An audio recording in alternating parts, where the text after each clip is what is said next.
اور پھر خود قرآن میں ہی اس کی جو تفصیل بیان فرمائی. قرآن کی آیات ایک دوسرے کی تفسیر کرتی. قرآن کا مفہوم متعین ہوتا ہے بعض دوسری آیات کی روشنی میں. بزرگوں نے فرمایا القرآن یفسر بعضہ بعضا، قرآن کی آیات ایک دوسرے کے معانی کو کھول دی. تو اللہ تعالیٰ نے جو کثرت ذکر کا حکم دیا ہے اس کی تفصیل بیان فرمائی. قیاما وقعودا وعلی جنوبہ، کھڑے بھی، بیٹھے بھی، لیٹے بھی، یعنی ہر وقت ہر حال میں. پتہ چلا کہ کثرت ذکر سے مقصود دوام ذکر ہے. ایک عالم تھے بنگلور شہر میں، اللہ تعالیٰ ان کی مغفرت فرمائے، ان کا انتقال. شروع کی بات ہے جب اس عاجز کی حاضری شروع ہوئی اور ایک صاحب نے بار بار دعا میں یہ جملہ سنا کہ اللہ ہمیں دوام ذکر اور دوام طاعت نصیب فرمائیے. تو وہ سمجھے دوام ذکر، دوا سیرپ اس کے اندر ذکر، اور دوام طاعت. تو ان کے پاس گئے، اس عالم صاحب نے، اللہ تعالیٰ ان کی مغفرت فرمائے، انہوں نے خود مجھے سنایا تھا، مولانا عتیق الرحمن صاحب نے سنایا تھا. تو ایک صاحب نے آ کر کے پوچھا کہ حضرت دوام ذکر کیسے ملاتے ہیں؟ وہاں مجلس ہوتی ہے تو دعا کی جاتی ہے. یہ اصل میں دوام ہے لفظ. دوام کے معنی ہے ہمیشگی، برابر کسی کام کا ہونا، مستقل ہونا. تو دوام ذکر یعنی ہر وقت ذکر ہونا، دوام طاعت یعنی ہر وقت اللہ کا کہنا ماننا. اللہ میں نصیب فرما دے. اور کبھی نفس اور شیطان کے غلبے سے کوئی گناہ ہو جائے تو اللہ فوراً توبہ نصیب، فوراً رجوع نصیب فرما دے. اگر فوراً رجوع نصیب ہو جاتا ہے تو وہ بھی دوام طاعت میں شامل ہوتا ہے. چل رہا ہے بندہ، گر گیا، اڑ گیا. یوں نہیں کہتے وہ مسجد جا رہا تھا راستے میں 3 جگہ گرا، تو بھائی گرا اڑ گیا، گرنا تھوڑی اس کا مقصد تھا. ٹھوکر لگ گئی، گر گیا، فوراً اڑ گیا، کپڑے جھاڑ لیے، صاف کر. اور صرف دوام ذکر ہی مقصود نہیں ہے، اگلی بات بھی سمجھنے کی. ذکر کا ایسا دوام مقصود ہے کہ پھر کچھ وقت ایسا گزرا کرے کہ بندہ اللہ کے سوا ہر چیز کو بھول جائے، دنیا کا کوئی خیال ہی نہ رہے، اور کم سے کم نماز میں تو ہو. رسول اکرم صلی اللہ علیہ وسلم نے اس نماز کی بڑی فضیلت بیان فرمائی جس میں اللہ کے سوا کسی کا خیال نہ آئے. یہ نعمت کیسے حاصل ہوگی؟ اس نعمت کو حاصل کرنے کے لیے ضروری ہے کہ ہماری توجہ ایسی مرکوز ہونے لگے. خوب یاد رکھو، چیل کوے دیکھنا مراقبے میں مقصود نہیں ہے، کتے بلی دیکھنا مقصود نہیں ہے، ہواؤں میں اڑنا مقصود نہیں ہے. کثرت مراقبے کا مقصود یہ ہے کہ اللہ کی طرف ایسی توجہ ہونے لگے کہ پھر ہم مراقبے کے باہر بھی کچھ وقت ایسا گزرا کرے، مراقبے کے اندر 100% ہو اور مراقبے کے باہر کچھ وقت ایسا گزرے کہ بس اللہ یاد رہے، باقی سے بھول جائے. اسی کو اللہ تعالیٰ نے تبتل فرمایا ہے. سورہ مزمل میں حکم دیا وَاذْكُرِ اسْمَ رَبِّكَ وَتَبَتَّلْ إِلَيْهِ تَبْتِيلًا. کٹ جانا ہر چیز سے. جب یہ نعمت حاصل ہو جائے گی تب انشاءاللہ پتہ چلے گا نماز کسے کہتے ہیں، حقیقت صلاۃ نصیب ہوگی. تو اور پھر بس بندہ نیت باندھ کے کھڑا ہوگا اور اسے لگے گا میں اپنے اللہ کے سامنے کھڑا ہوں، اور جب سلام پھیرے گا تو لگے گا اب دنیا میں واپس آیا ہوں، السلام علیکم ورحمۃ اللہ۔ کہیں چلے گئے تھے واپس آئے تب تو سلام کر رہے نا، ورنہ یہیں تھے تو سلام کا کیا مطلب؟ یعنی باطنی اعتبار سے اس دنیا سے کٹ گیا تھا، ورنہ اسے کچھ ہوش نہیں تھا، کون آگے کون پیچھے، کون دائیں کون بائیں۔ اللہ میں ایسی نماز نصیب فرما دے۔ یہ ہیں مقاصد، سنت اور شریعت پر جمنا، یہ مقصد ہے۔ شریعت ہمارا مزاج بن جائے گا، شریعت پر بے تکلف عمل ہونے لگے۔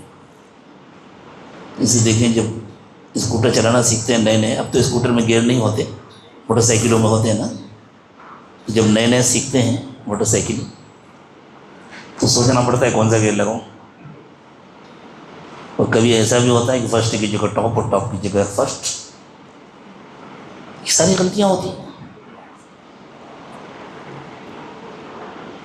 ایک مرتبہ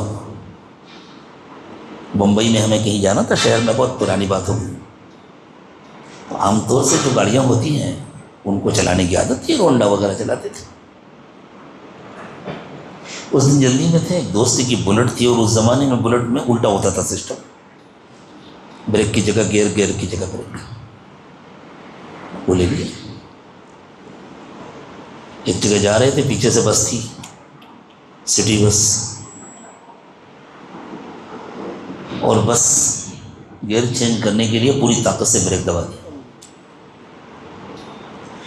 بس تو اللہ تعالیٰ نے کرم فرمایا، تھوڑا سا فاصلہ تھا، اور بس والے نے فل بریک لگایا، کتنے لوگ تو بس کے اندر گر گئے ہوں گے، اور اللہ نے جان بچائی تو آج آپ سے گفتگو کر رہے ہیں، ورنہ شاید کسی کو نام بھی یاد نہ ہوتا۔ نئے نئے میں ایسا ہوتا ہے نا کہ تھوڑا سا سسٹم چینج ہو جائے تو، اور اس کے بعد جب بندہ پرانا ہو جاتا ہے تو اسکوٹر چلا رہا ہے، موٹر سائیکل چلا رہا ہے، کار چلا رہا ہے، کسی سے بات کر رہا ہے، کسی اللہ والے کا بیان سن رہا ہے، تلاوت سن رہا ہے، دل اللہ کی طرف متوجہ اور واقعی کھویا ہوا ہے اللہ کی یاد میں، اور وقت پر خود بخود کلچ بھی دب جاتا ہے، خود بخود گیئر بھی چینج ہو جاتا ہے، کبھی غلطی نہیں ہوتی۔ کم از کم آدھے تو ڈرائیور ہوں گے اس میں، ہوتی ہے غلطی۔ یہ کیا ہوتا ہے؟ ملکہ پیدا ہو جاتا ہے ڈرائیونگ کا، وہ ڈرائیونگ طبیعت کا حصہ بن جاتی ہے، اسی کو ملکہ کہتے ہیں۔ تو ان محنتوں کا حاصل یہ ہے کہ سنت اور شریعت پر عمل کرنا ہماری فطرت بن جائے، ہماری طبیعت کا حصہ بن جائے، اس کے خلاف ہم سے کرتے ہی نہ بنے۔ ہم بائیں ہاتھ سے کھانا پینا چاہیں تو بنے ہی نہیں، عجیب سا یہ کیا ہو رہا ہے؟ ہمیں خیال ہی نہ آئے کبھی کپڑا پہنتے ہوئے کہ ہم پہلے بایاں پیر پیجامے میں ڈالیں یا بایاں پیر چپل میں ڈالیں، نہیں۔ اور یہ بھی خیال نہ آئے کہ ہم داہنے ڈال رہے ہیں، بس خود بخود پیر آگے بڑھتے ہیں۔ ان محنتوں کا یہ حاصل ہے، صرف اسباق کا بڑھ جانا اور بڑی کیفیات کا حاصل ہو جانا اور تڑپنے لگنا۔ وہ سب حضرت تھانوی رحمۃ اللہ علیہ فرماتے ہیں یہ سب وقتی چیزیں ہوتی ہیں، ان میں ٹھہراؤ نہیں ہوتا، ان کا کوئی خاص فائدہ بھی نہیں ہوتا۔ ہو جائے کسی کو اللہ دے دے تو کوئی حرج نہیں ہے، اسی لیے ہمارے بزرگوں نے فرمایا کیفیات محمود ہیں مطلوب نہیں ہیں، یعنی اچھی ہیں مقصد نہیں ہے۔ مطلوب نہیں ہے کہ کیا مطلب؟ ان کے پیچھے بھاگنا نہیں ہے، ان کو حاصل کرنے کی کوشش نہیں۔ بہت صاف میں سنا رہا ہوں آپ کو اپنے بزرگوں کا مزاج، اور ہمارے حضرت پیر صاحب دامت برکاتہم نے ساری زندگی اکابر علماء دیوبند کا نام لیا ہے۔ اکابر علماء دیوبند کا سلوک یہ ہے، بدعات سے اللہ ہماری حفاظت فرمائے، گمراہیوں سے اللہ ہماری حفاظت فرمائے، چاہے جس کے نام سے ہو۔ اور دنیا میں کتنی گمراہیاں حضرت مجدد الفسانی رحمۃ اللہ علیہ کے نام سے ہو رہی ہیں، کتنے بدعت، کتنی گمراہیاں حضرت شیخ عبد القادر جیلانی رحمۃ اللہ علیہ کے نام سے چل رہی ہیں، تو وہ حضرات تو بری ہیں، لیکن گمراہی بہرحال گمراہی ہے، کسی کے نام سے بھی ہو، پرانے کے نام سے ہو یا نئے کے نام سے، اللہ ہر گمراہی سے ہماری حفاظت۔ تو سنت اور شریعت پر ہمیں استقامت نصیب ہو جائے، اللہ کی ذات سے خاص تعلق نصیب ہو جائے، شیطان سے اور شیطانی کاموں سے نفرت ہو جائے۔ لیکن خوب یاد رکھیے، نفس مر نہیں جائے گا، دب جائے گا۔ وہ سوتا ہوا سانپ ہے، کبھی بھی کروٹ لے سکتا ہے، کبھی بھی بیدار ہو سکتا ہے۔ انسان معصوم نہیں ہو جائے گا، بڑا سے بڑا ولی کسی وقت وہ نفس کے کسی کی کروٹ سے مغلوب ہو کر کے کسی گناہ میں مبتلا ہو سکتا ہے، لیکن ان کا دل سے مطمئن نہیں ہوتا، بے چین ہو جاتے ہیں، پریشان ہو جاتے ہیں، روتے ہیں، مانگتے ہیں، دعا کرتے ہیں، اللہ معاف کر دیتے ہیں، پہلے سے بڑھا کے درجہ دے دیتے ہیں۔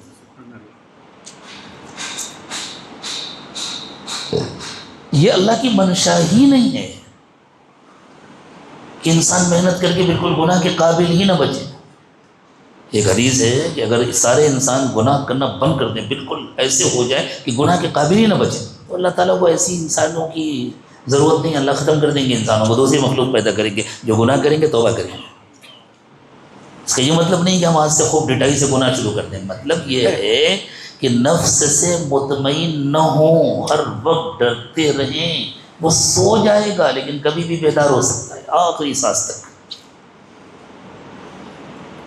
اللہ سے خاص تعلق نصیب ہو جائے،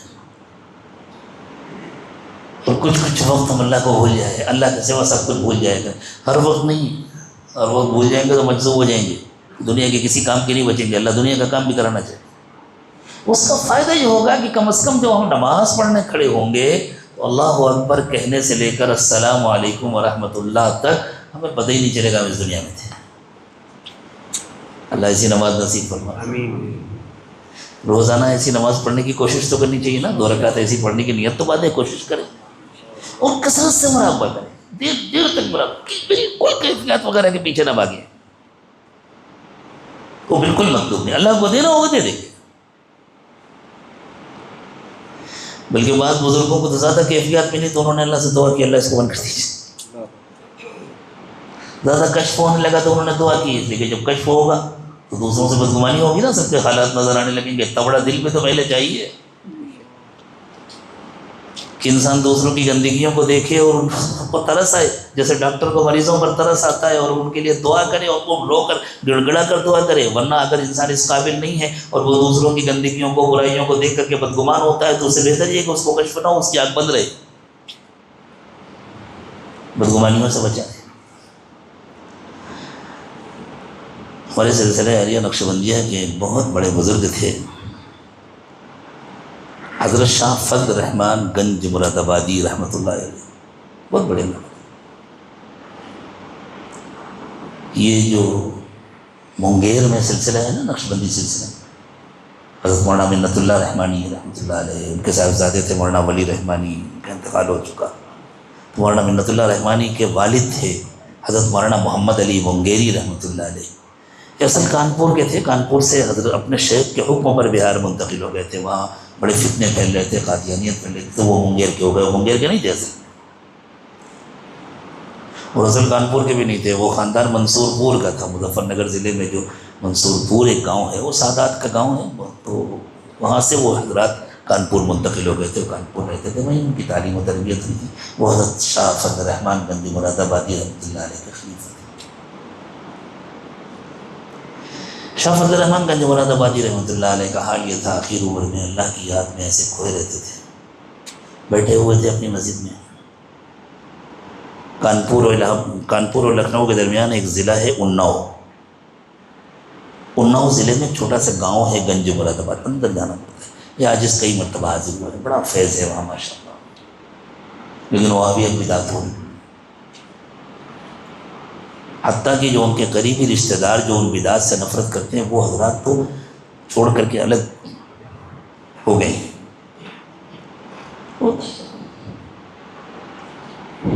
اگر حضرت عیسیٰ کو خدا بنایا جا سکتا ہے، حضرت عزیر کو خدا بنایا جا سکتا ہے، حضرت مریم کی پوجا ہو سکتی ہے، انبیاء کرام کے ساتھ اگر یہ ہو سکتا ہے، اللہ بڑے بے نیاز ہیں، تو پھر اولیاء کے ساتھ جو ہو کم ہے۔ اللہ ہماری حفاظت فرمائے، اللہ ہمیں ہر قسم کی گمراہیوں سے بچائے۔ تو تو ایک مرتبہ حضرت شاہ فضل رحمان گنج مراد آبادی رحمۃ اللہ نے بیٹھے ہوئے تھے اللہ کی یاد میں کھوئے ہوئے، سامنے سے ان کے داماد نکلے۔ حضرت نے فرمایا میاں آپ کون ہیں، کہاں سے آئے ہیں؟ یہ کچھ پہلے کے زمانے تک لکھنؤ اور دلی کی زبان میں محبت کے لیے اور احترام کے لیے میاں کہا جاتا ہے۔ جیسے آپ کے یہاں پتہ نہیں کیا کہتے ہیں، صاحب سمجھ لیجیے، لیکن صاحب تو صرف بڑے کو کہتے ہیں، میاں بڑے کو بھی کہتے تھے اور چھوٹے کو بھی کہتے تھے۔ چھوٹے کو کہتے تھے محبت کے اظہار کے لیے، بڑے کو کہتے تھے احترام، جیسے علی میاں، ایسے بچوں کے نام کے ساتھ وہ بچپن سے میاں کہے جاتے تھے، بڑے ہونے کے بعد بھی میاں۔ تو یہ بھوپال میں بھی بہت ابھی بھی بولتے ہیں شاید میاں۔ فرمایا میاں آپ کون ہیں، کہاں سے آئے؟ تو انہوں نے رک کر کے کہا حضرت میں آپ کا داماد ہوں، سگے داماد۔ اچھا اچھا۔ تھوڑی دیر کے بعد پھر سامنے آیا، پھر حضرت نے پوچھا میاں آپ کون ہیں، کہاں سے آئے ہیں؟ کہا حضرت میں تو یہیں رہتا ہوں، آپ کا داماد۔ اچھا اچھا، مجھے خیال نہیں تھا۔ 3 مرتبہ سوال کیا ایک ہی دن میں۔ وہ بہت بڑے تھے، وہ تو آخر عمر میں ہر وقت کھوئے رہتے تھے، اتنے بڑے سب نہیں ہوتے۔ اللہ تعالیٰ جس کو چاہتے ہیں اتنا بڑا بنا دیں۔ جیسے دیکھیں یہ مسجد ہے، اس میں یہ کھمبے ہیں، ان کھمبوں نے چھت کو روکا ہوا ہے۔ اب اگر پوری مسجد میں کھمبے ہی کھمبے ہوتے تو ہم کہاں بیٹھتے، اور بالکل نہ ہوتے تو چھت کیسے رکتی ہے؟ تو جتنی ضرورت ہے اتنے کھمبے بنائیں۔ اسی طرح اتنے اعلیٰ درجے کے بزرگ جتنی ضرورت ہوتی ہے اللہ تعالیٰ اتنے مقرر کرتے ہیں، لیکن کچھ حصہ تو ہمیں بھی ملنا چاہیے نا۔ تو کب ملے گا؟ مرنے کے بعد، مرنے سے پہلے پتہ نہیں، موت کا کوئی بھروسہ نہیں۔ اللہ کا احسان ہے، اللہ نے ایمان عطا فرمایا ہے، ورنہ نہ معلوم کہاں بھٹک رہے ہوتے، کہاں کہاں ہاتھ جوڑ رہے ہوتے، سر جھکا رہے ہوتے۔ اللہ کا کرم ہے نا، تو اس نعمت کی ہمیں قدر کرنی چاہیے۔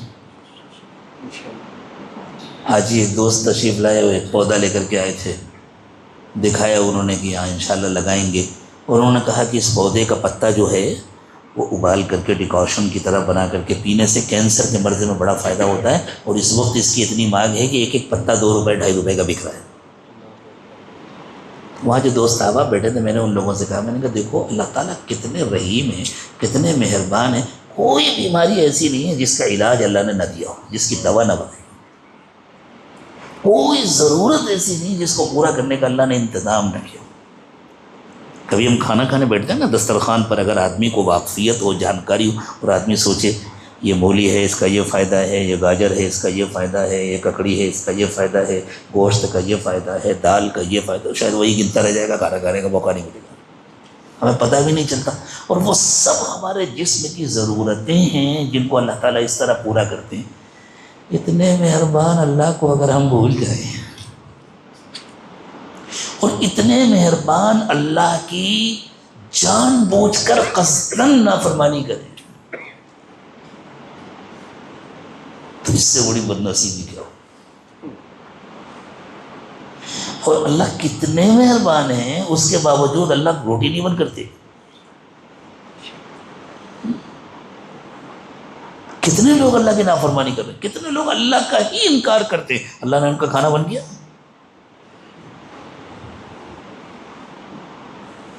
ذرا کوئی امپلائی اپنی کمپنی کے منیجر یا مالک کو 2-4 مرتبہ گالی دے کر کے دیکھیں، گھر کا راستہ دکھا دیا رہے گا، بس آپ تشریف لے جائیں۔ اگر بہت عزت کا معاملہ ہوا تو اتنا ہوگا، ورنہ اور نہ معلوم کیا ہو سکتا۔ اور دنیا میں کتنے لوگ ہیں جو اللہ کو گالیاں دیتے ہیں، اور اللہ انہیں خوب کھلاتے ہیں، پلاتے ہیں، گاڑیاں دیتے ہیں، گھوڑے دیتے ہیں، مکانات دیتے ہیں، کہتے ہیں آؤ آخرت میں آؤ، یوم الدین جو بدلے کا دن ہے، حساب کا دن ہے، وہاں ہم نمٹیں گے، لیکن یہاں تو ہم سب بدلتے ہیں۔ لیکن یہ بھی ہمارا امتحان ہے، اتنے مہربان اللہ کو بھول جانا، اس سے بڑی احسان فراموشی کیا ہو سکتی؟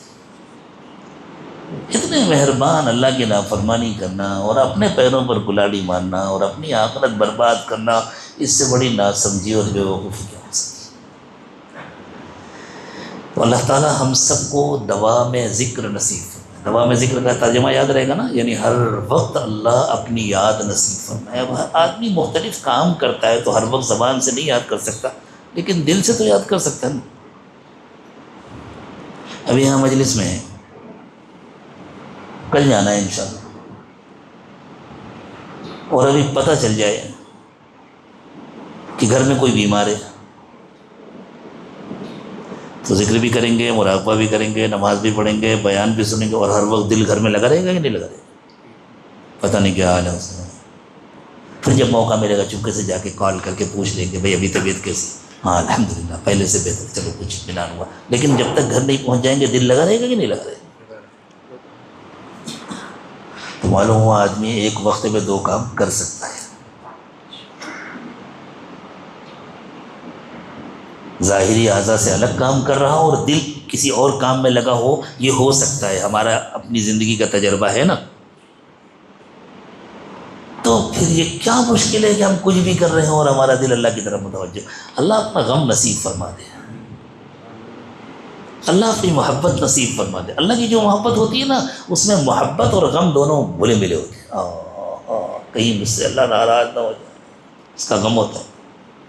اور اللہ کتنے اچھے ہیں، کتنے پیارے ہیں، کتنے مہربان ہیں، اس کی وجہ سے محبت ہوتی ہے۔ اللہ ہمیں اپنی محبت نصیب فرما دے، اپنا غم نصیب فرما دے۔ اسی کو پانے کے لیے معمولات کیے جاتے ہیں، اسی کو پانے کے لیے وقوف قلبی کیے جاتے ہیں۔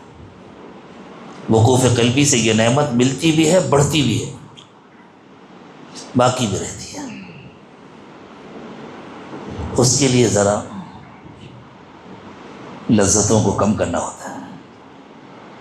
کھانا ضرورت کے لیے، لذت کے لیے نہیں۔ پینا ضرورت کے لیے، لذت کے لیے نہیں۔ سونا ضرورت کے لیے، صرف پڑے رہنے کے لیے اور مزے کے لیے نہیں۔ اور بولنا ضرورت کے لیے، بے ضرورت نہیں۔ ملنا جلنا ضرورت کے لیے، فضول دوستی یاری نہیں۔ یہ ساری باتیں سمجھ میں آ گئی نا؟ اسی کو ہمارے بزرگوں نے اپنی زبان میں کہا، قلت طعام، قلت منام، قلت کلام، قلت اختلاط مع الانام۔ کم کھانا، کم کھانے کا مطلب یہ نہیں کہ بھوکے رہیں، یعنی ضرورت کے مطابق کھانا، بے ضرورت نہیں کھانا۔ کم سونا، یعنی ضرورت کے مطابق سونا، بے ضرورت نہیں سونا۔ کم بولنا، یعنی ضرورت کے مطابق بولنا، بے ضرورت نہیں بولنا۔ بیٹھے ہیں گپے مار رہے ہیں، ٹائم پاس کر، ایسا ٹائم ہے کہاں جس کو پاس کرے؟ زندگی بہت چھوٹی ہے، کام بہت زیادہ ہے، ہمیشہ کی جنت میں جانا ہے انشاءاللہ۔ آسانی سمجھ جائے گی؟ 2 سال ہو گئے اب تک ہماری مسجد پوری نہیں بن پائی، اور دنیا کے مقابلے میں یہ مسجد کتنی بڑی ہے۔ دنیا کے مقابلے میں پورا بنگلور شہر کتنا بڑا ہے، پوری دنیا، 3 حصے سمندر، صرف 1 حصہ خشکی، اس میں بڑے بڑے بر اعظم، اس میں سے ایک سب سے بڑا بر اعظم ایشیا، پھر ایشیا میں اتنے سارے ملک، پھر ان میں سے ایک ملک ہندوستان، پھر ہندوستان کے اتنے سارے صوبے، ان میں سے ایک صوبہ کرناٹک، پھر کرناٹک میں اتنے سارے ضلع، ان میں سے ایک ضلع بنگلور، اور پھر بنگلور کا ایک کونا چھوٹا سا گاؤں، اور پھر اس میں یہ چھوٹی سی خانقاہ اور مسجد۔ تو دنیا کے مقابلے میں ہماری مسجد کتنی بڑی ہے، اور جنت کے مقابلے میں ہماری دنیا کتنی بڑی ہے۔ صرف ہمارا سورج ہماری دنیا سے 14 لاکھ گنا بڑا ہے، 14 لاکھ گنا بڑا ہے ہمارا سورج، اور وہ کائنات کا سب سے بڑا سورج نہیں ہے، سب سے بڑا سیارہ نہیں ہے۔ میں اس کی تفصیل میں نہیں جاؤں گا، موضوع بدل جائے گا، بات دوسری ہو جائے گی۔ ایک چھوٹا سا گھر، یہ تو خیر ماشاءاللہ بہت بڑی ہے، کشادہ ہے مسجد۔ ایک گھر بنانے میں کتنا وقت لگتا ہے، زندگی گزر جاتی ہے زمین خریدنے میں، پھر پلاننگ کرنے میں، پھر بنانے میں۔ عام طور سے گھر بنانے میں جتنا وقت لگتا ہے، گھر میں رہنے کے لیے اتنا وقت نہیں ملتا۔ ایک آدمی کام شروع کرتا ہے، کاروبار شروع کرتا ہے، ملازمت کرتا ہے، 10-20 سال محنت کرتا ہے، پیسے بچاتا ہے، پھر کسی اچھی جگہ پر پلاٹ لیتا ہے اور پھر اس کی پلاننگ کرتا ہے، پھر گھر بناتا ہے، معلوم ہوا یہ سب کرتے کرتے 60 سال ہو گئے، وہ 60 سال کا ہو گیا، اب گیا رہنے کے لیے، اور 65 سال میں چلا گیا یا 70 سال میں چلا گیا، تو بنا 50-60 سال میں، اس میں رہا کتنے دن؟ 10 سال میں۔ عموماً ایسا ہوتا ہے کہ گھر بنانے میں جتنا وقت لگتا ہے اس میں رہنے کے لیے اتنا وقت نہیں لگتا، اور جنت میں تو انشاءاللہ ہمیشہ رہنا ہے، بس ایک بار اللہ داخل کر دے، سارا مسئلہ یہی ہے۔ اور کتنی بڑی ہوگی جنت؟ جنت کے الگ الگ سائز ہوں گے، جیسے گھروں کے الگ الگ سائز ہوتے ہیں نا، کسی کا فلیٹ ہوتا ہے، اس کے مقابلے میں کسی کا اپنا بنگلہ ہوتا ہے، کسی کا پورا محل ہوتا ہے، میلوں کا ہوتا ہے، بعض حکمرانوں کے محل کلومیٹر کے حساب سے ہیں۔ جنتیں بھی الگ الگ سائز کی ہوں گی، جو سب سے چھوٹی جنت ہوگی وہ دنیا سے 10 گنا بڑی ہوگی، سب سے چھوٹی جنت، بڑی کتنی بڑی ہوگی کوئی سوچ بھی نہیں سکتا۔ انبیاء کرام علیہ الصلاۃ والسلام کی جنتیں کتنی بڑی ہوں گی، ہم سب چلے جائیں گے۔ حضرت آدم کے زمانے سے جتنے ایمان والے، اور پھر حضور کے زمانے میں اور بعد میں اور اس زمانے میں اور قیامت تک جن کو اللہ تعالیٰ جنت دیں گے، سب جا کر کے مجلس میں شریک ہوں گے رسول اکرم صلی اللہ علیہ وسلم کی، اور جگہ کی کمی نہیں ہوگی، آواز بھی آئے گی، زیارت بھی ہوگی، اللہ کی طرف سے انتظام کیا رہے گا، اللہ کے لیے کچھ مشکل نہیں ہے۔ اللہ تعالیٰ محتاج تھوڑی ہے لاؤڈ اسپیکر لگائیں اور یہ کریں اور وہ کریں اور بڑے بڑے کیمرے لگائیں اور بڑے بڑے اسکرین لگائیں۔ بھائی ہماری آنکھیں جتنی دور تک دیکھ سکتی ہیں اتنی دور تک تو کسی اسکرین کی ضرورت نہیں ہوتی نا، اور مرنے کے بعد اللہ تعالیٰ نے فرمایا فَبَصَرُكَ الْيَوْمَ حَدِيدٌ، تمہاری آنکھ بہت تیز ہو جائے گی، تو جنت میں دور تک بھی آرام سے دیکھیں گے۔ اور اگر چھوٹا مجمع ہو تو بغیر لاؤڈ اسپیکر کی بات کی جائے تو آواز پہنچتی ہے نا، 2 آدمی آپس میں بات کرتے ہیں تو آواز پہنچتی ہے۔ اللہ تعالیٰ اس صلاحیت کو اتنا بڑھا دیں گے کہ دور تک آواز پہنچے گی، اور ایسا بھی نہیں قریب والے کو لگے کہ بہت چیخ کر بول رہے ہیں، اطمینان سے آواز پہنچے گی۔ سب کچھ اللہ کے ہاتھ میں، لیکن جائیں گے کیسے؟ اور بنے گی کب؟ قبر میں جانے کے بعد ٹائم بہت ہوگا، لیکن وہاں جنت نہیں بنا سکیں گے، تو ہمیں قبر میں جانے سے پہلے ہی بنانا ہے، اور قبر میں جانے کے لیے کتنا وقت باقی ہے معلوم نہیں ہے، نیت کر لیں آج سے ہی بنانا ہے، پھر کم وقت ملے یا زیادہ وقت ملے، جس نے سچی نیت کی عمل شروع کر دیا اللہ بنا دے، اللہ نیت کے مطابق معاملہ فرماتے ہیں، اسی لیے فرمایا نیت المؤمن خیر من عملی، مومن کی نیت عمل سے بہتر ہوتی ہے، عمل کر کے بنائے گا پتہ نہیں کتنے سال ملے، 10 سال ملے، 20 سال ملے، اتنے میں تھوڑی بن پائے گی، اور اس کی نیت یہ مجھے تو بنانا ہی ہے، چاہے سینکڑوں سال میں بنے، تو سینکڑوں سال کی زندگی تو نہیں ملے گی لیکن انشاءاللہ بن جائے گی، جنت بن جائے گی انشاءاللہ۔ خوب وقت کا فائدہ اٹھائیں، خوب مراقبہ کریں، اور صرف یہی نہیں جہاں بھی رہیں، اور کیفیات کے پیچھے نہ بھاگیں،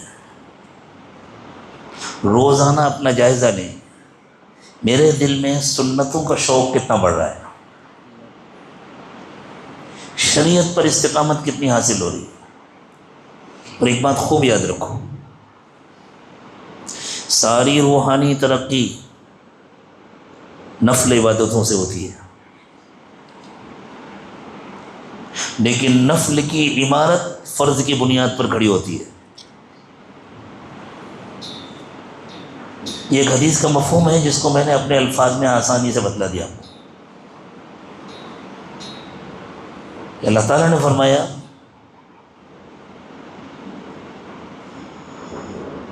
کہ میں نے بندے پر جو چیزیں فرض کی ان کے بغیر تو میرا تعلق ملتا نہیں، بنیاد فرائض ہیں، اور پھر ان فرائض کے بعد وہ جتنی نفل عبادتیں کرتا ہے، نفل صرف نماز کو نہیں کہتے، یہ مراقبہ بھی نفل ہے، یہ ذکر بھی نفل ہے، یہ تلاوت بھی نفل ہے، یعنی جو فرض عبادتیں ان کے علاوہ نفل کے لفظی معنی ہیں زیادتی، یعنی جو فرض ہے اس کے علاوہ جو کچھ ہے وہ سب نفل ہے. اس مفہوم میں سنتیں بھی داخل ہیں، سنن مؤکدہ بھی داخل ہے، واجب بھی داخل ہے فرض کے علاوہ. فقہا کی اصطلاح میں فرض، واجب، سنت، نفل الگ الگ چیزیں، مستحب الگ. باقی اس میں فرض کے علاوہ مستحبات بھی داخل ہیں. تہجد کی نماز حضور اکرم صلی اللہ علیہ وسلم کے لیے واجب تھی، اور اللہ تعالیٰ نے کیا فرمایا؟ بلکہ حضور کے لیے فرض تھی نا، قرآن نے حکم دیا، فرمایا وَمِنَ اللَّيْلِ فَتَهَجَّدْ بِهِ نَافِلَةً لَكَ. آپ رات میں تہجد پڑھا کریں، حکم ہو گیا، فرض ہو گئی. اور فرمایا یہ آپ کے لیے نفل ہے، یعنی باقی سب کے لیے جو 5 نمازیں فرض ہیں یہ آپ کے لیے اس پر اضافہ ہے. تو نفل کے معنی اضافہ، زیادتی. تو فرمایا اللہ کا تعلق تو نصیب ہوتا ہے فرائض سے، پھر قرب خاص نصیب ہوتا ہے نوافل سے. فرمایا پھر نوافل کے ذریعے، یعنی ذکر کے ذریعے، تلاوت کے ذریعے، مراقبوں کے ذریعے، نمازوں کے ذریعے وہ میرے اتنا قریب ہوتا جاتا ہے، اتنا قریب ہوتا جاتا ہے کہ ایک وقت آتا ہے کہ میں اس کی آنکھ بن جاتا ہوں، وہ میرے ذریعے دیکھتا ہے. میں اس کا کان بن جاتا ہوں، وہ میرے ذریعے سنتا ہے. میں اس کی زبان بن جاتا ہوں، وہ میرے ذریعے بولتا ہے. کسی عام آدمی نے یہ بات کہی ہوتی نا تو اس پر شرک کا فتویٰ لگ جاتا. حدیث رسول اکرم صلی اللہ علیہ وسلم نے اللہ تعالیٰ کے حوالے سے بیان کیا، فرمایا میں اس کا پیر بن جاتا ہوں، میرے ذریعے چلتا ہے. میں اس کا ہاتھ بن جاتا ہوں، میرے ذریعے پکڑتا ہے. یعنی میری مرضی اس کی زندگی بن جاتی ہے، وہ میری مرضی کے مطابق دیکھتا ہے. یہ معنی ہے اس کے کہ میں اس کی آنکھ بن جاتا ہوں. یہ مطلب نہیں کہ وہ خدا ہو جاتا ہے، اس کے اندر خدا حلول کر جاتا ہے. نعوذ باللہ. وہ میری مرضی کے مطابق دیکھتا ہے، وہ میری مرضی کے مطابق سنتا ہے، وہ میری مرضی کے مطابق بولتا ہے، وہ میری مرضی کے مطابق سوچتا ہے، وہ میری مرضی کے مطابق چلتا ہے، وہ میری مرضی کے مطابق پکڑتا ہے. اور خوب یاد رکھیے، چاہے وہ جتنا بڑا ولی ہو جائے، شیطان اگر اس سے میری مرضی کے خلاف کوئی کام کرا لیتا ہے، وہ پریشان ہو جاتا ہے، توبہ کرتا ہے، استغفار کرتا ہے، اور پھر فوراً میری مرضی کی طرف لوٹ کر کے آتا ہے. وہ ایک سیکنڈ بھی میری مرضی سے ہٹ کر کے روکنا نہیں چاہتا، بس جتنی دیر شیطان نے کوئی غلطی کرا دی ہو گیا فوراً لوٹتا ہے. تو بھائی مراقبے کر رہے ہیں اور معلوم ہوا نماز ٹوٹ رہی ہے، نمازوں کا اہتمام نہیں ہو رہا، بد نگاہی ہو رہی ہے، نگاہوں کی حفاظت نہیں ہو رہی، کچھ نہیں ملے گا مراقبوں سے. چاہے کیفیات بھی مل رہی ہوں، وہ سب کیفیات دھوکہ ہیں. ہاں، صرف اللہ والے ہی تھوڑی تصرف کرتے ہیں، شیطان سب سے بڑا متصرف ہے. وہ دھوکہ دیتا ہے کیفیات دے کر. تو اپنا جائزہ لینے کی ضرورت ہے، اپنا امتحان لینے کی ضرورت ہے. بہت آسان لفظوں میں یاد رکھیے، روحانی ترقی نوافل سے ہوتی ہے، اور نوافل کی عمارت فرائض پر کھڑی ہوتی ہے. یہ آسان سے جملے تو یاد رہیں گے نا انشاءاللہ. ان کو چاہیں تو نوٹ کر لیں، بار بار ان کو دیکھا کریں، دہرایا کریں. ساری روحانی ترقی نوافل سے ہوتی ہے، نوافل کے بغیر روحانی ترقی نہیں ہوگی.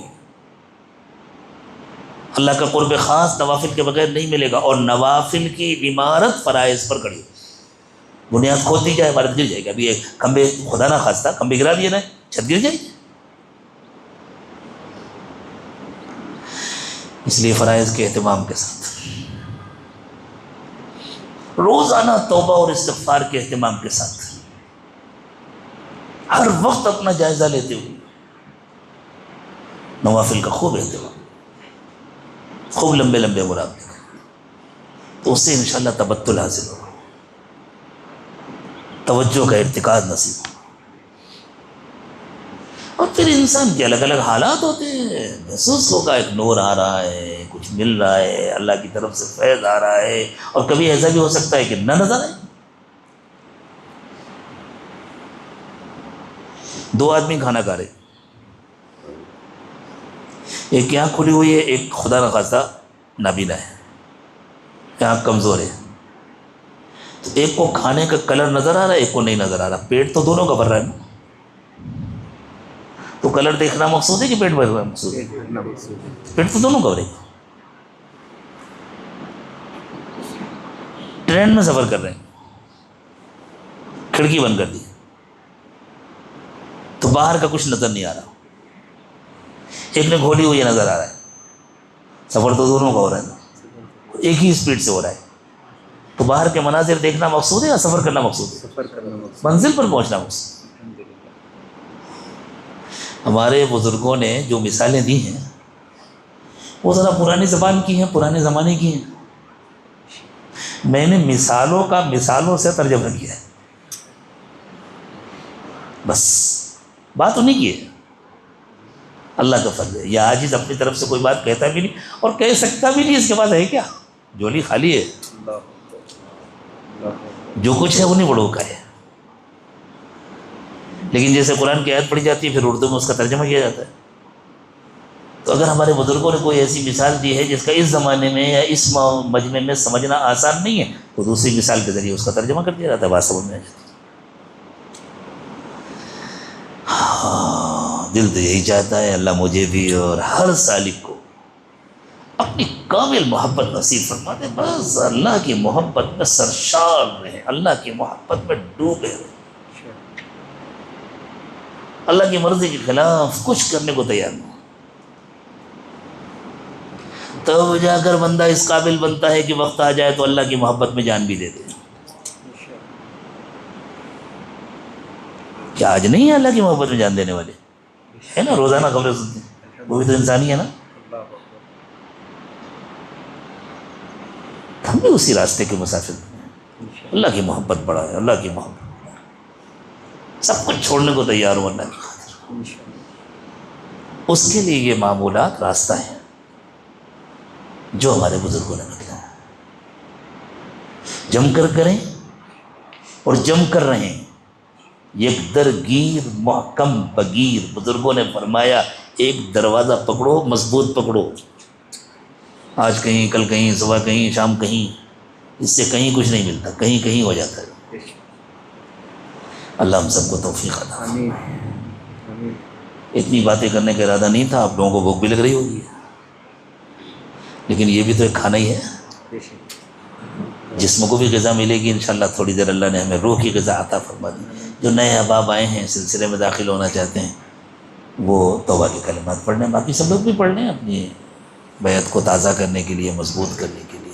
میں خود بھی جب پڑھتا ہوں تو اسی نیت سے پڑھتا ہوں کہ میرا بھی اللہ کے ساتھ تعلق مضبوط ہو جائے اور میری اپنے حضرت کے ساتھ جو بیعت ہے وہ مضبوط ہو جائے۔ بسم اللہ الرحمن الرحیم، لا الہ الا اللہ محمد الرسول اللہ صلی اللہ علیہ وسلم، آمنت باللہ وملائکتہ وکتبہ ورسلہ والیوم الآخر والقدر خیرہ وشرہ من اللہ تعالی والبعث بعد الموت، آمنت باللہ کما ہوا بأسمائہ وصفاتہ وقبلت جميع أحكامه، أشهد أن لا إله إلا الله وأشهد أن محمدا عبده ورسوله، أستغفر الله ربي